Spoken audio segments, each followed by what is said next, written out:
This is Newslink Indiana. Welcome to your Newslink Indiana Quick Hit. I'm Drew Bogues, and happy April Fool's Day.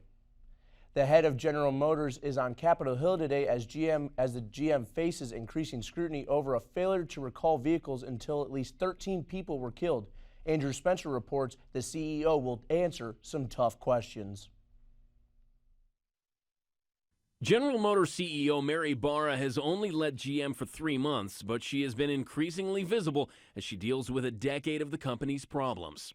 We have apologized, but that is just one step in the journey to resolve this. Barra will testify before a House subcommittee this afternoon. The title of the hearing says it all: the GM ignition switch recall. Why did it take so long?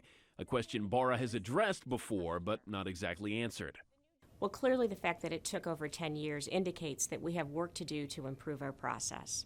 The ignition switch problem, in which the key slips into accessory mode, cutting off the engine, the airbags, and the power steering, has been linked to 13 deaths. But in hundreds of other fatal crashes, there's simply no proof to show whether those traffic deaths were tied to the same problem.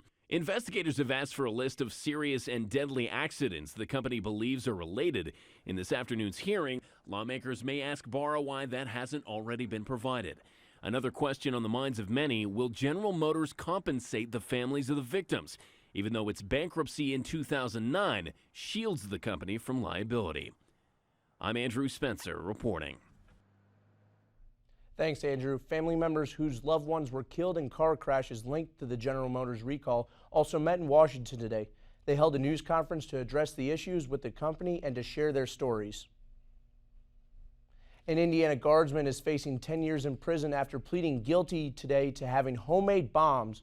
Andrew Boguslavsky pleaded guilty to having 9 unregistered bombs found in his vehicle when he was stopped for speeding in Ohio on January 1st. He also admitted to having 20 explosive devices at his Indiana home. His attorney said he planned to use the devices for legitimate training purposes.